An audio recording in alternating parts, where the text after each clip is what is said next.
আসসালামু আলাইকুম everyone, welcome to Sumai's kitchen. আশা করছি আপনারা সবাই অনেক বেশি ভালো আছেন। আবারও দারুণ একটি রেসিপি নিয়ে আপনাদের মাঝে হাজির হয়ে গেছি। আমার আজকের ভিডিওতে আমি আপনাদেরকে দেখাবো নুডলসের পাকোড়া তৈরি করার সহজ একটা রেসিপি। এই রেসিপিটা খুবই সহজ আর খেতেও হয় অসাধারণ। রেসিপিটা দেখলে যে কেউ এই নুডলসের পাকোড়াটা খুব সহজেই বানাতে পারবেন। চলুন তাহলে রেসিপিটা দেখে নেওয়া যাক। প্রথমে আমি একটা প্যানে অল্প পরিমাণ পানি দিয়ে সেটাকে বলক তুলে নিয়েছি। এরপরে এর মধ্যে আমি দিয়ে দিচ্ছি নুডলস। এখানে আমি 2 প্যাকেট পরিমাণ নুডলস দিয়ে দিয়েছি। এরপরে এই নুডলসটাকে একটু নেড়ে চেড়ে সেদ্ধ করে নিব। এর মধ্যে আমি নুডলসের মশলাটাও দিয়ে দিচ্ছি। 2 প্যাকেট নুডলসের জন্য আমি 2 প্যাকেট মশলাই দিয়ে দিচ্ছি এখানে। মশলাটা চাইলে কিন্তু পরেও ইউজ করা যেত, বাট এখানে ইউজ করলে এটা খুব ভালোভাবে নুডলসের সাথে অ্যাবজর্ব হয়ে যায়। একটু নেড়ে চেড়ে মিশিয়ে দিয়ে আমি এটাকে ঢাকনা দিয়ে ঢেকে দিচ্ছি কিছুক্ষণের জন্য। এই নুডলসটা সিদ্ধ হতে কিন্তু খুব বেশি সময় লাগবে না। আর নুডলসটা সিদ্ধ করার ক্ষেত্রে পানির পরিমাণটা কিন্তু বুঝে অ্যাড করবেন। এই পানিটাকে আমি পুরোটাই এর মধ্যে শুকিয়ে নেব। খুব বেশি পানি দিলে কিন্তু নুডলসটা বেশি নরম হয়ে যাবে। নুডলসটা যেন খুব বেশি নরম না হয়ে যায় সেদিকে কিন্তু অবশ্যই খেয়াল রাখবেন। আমার নুডলসটা কিন্তু সেদ্ধ হয়ে গেছে আর পানিটাও অলমোস্ট শুকিয়ে গেছে। সামান্য যে পানিটা লেগে আছে এটাও আমি একটু নেড়ে চেড়ে ভালোভাবে শুকিয়ে নিই। দেখুন হয়ে গেছে। এবার আমি এটাকে উঠিয়ে নিচ্ছি। নুডলসটা উঠিয়ে আমি একটা মিক্সিং বোলে নিয়ে নিচ্ছি। আর এটা কিছু পরিমাণ ঠান্ডা হয়ে যাওয়ার পর আমি বাকি ইনগ্রিডিয়েন্টগুলো এর সাথে অ্যাড করে নিব। আমার নুডলসটা কিন্তু এই পর্যায়ে অনেকটাই ঠান্ডা হয়ে গেছে। এবার এর মধ্যে আমি দিয়ে দিব ডিম। 2টি কাঁচা ডিম আমি ভেঙে এর মধ্যে দিয়ে দিচ্ছি। এরপরে আমি দিয়ে দিচ্ছি পেঁয়াজ। এখানে আমি 1/2 কাপ পরিমাণ কুচি পেঁয়াজ ইউজ করছি। তারপর কাঁচামরিচ কুচি দিচ্ছি 1 টেবিল চামচ পরিমাণ। দিচ্ছি ধনেপাতা কুচি 2 টেবিল চামচ পরিমাণ। এরপর আমি দিয়ে দিচ্ছি লবণ। লবণটা আপনারা অবশ্যই বুঝে শুনে অ্যাড করবেন।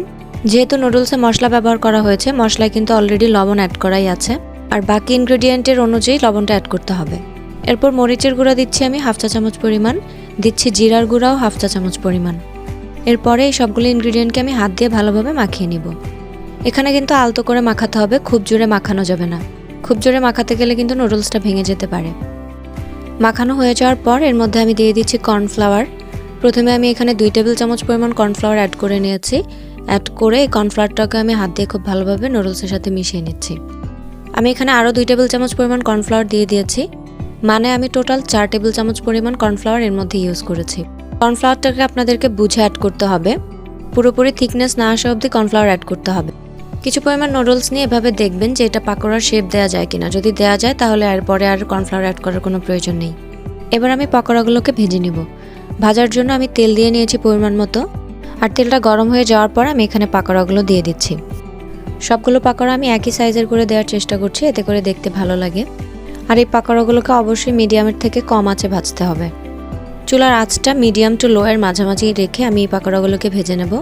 আর যেহেতু নুডলসটা আগে থেকে সেদ্ধ করা, এই পাকোড়াগুলো ভাজতে কিন্তু খুব বেশি সময়ের প্রয়োজন হবে না। 2 থেকে 3 মিনিটের মধ্যে এগুলো ভাজা হয়ে যাবে। আমি অপর পাশটাও উল্টে দিয়ে অপর সাইডেও খুব ভালোভাবে ভেজে নেব কিছুক্ষণ। এই পাকোড়াগুলো খেতে খুবই ক্রিস্পি হয়। আর দেখুন ভাজা অলমোস্ট হয়ে আসার পর এটা দেখতেও কতটা সুন্দর লাগছে। আমার পাকোড়াগুলো কিন্তু এই অবস্থায় ভাজা হয়ে গেছে। এবার এগুলোকে আমি উঠিয়ে নিচ্ছি। সবগুলো পাকোড়াই আমি তুলে নিয়েছি। এরপরে আমি বাকি পাকোড়াগুলো সেম ওয়েতেই ভেজে নেব। চুলার আঁচটা মিডিয়াম টু লো এর মাঝামাঝি রেখে আমি বাকি পাকোড়াগুলোকেও ভেজে নিয়েছি। আর ভাজা হয়ে যাওয়ার পর এগুলোকে আমি উঠিয়ে নিচ্ছি।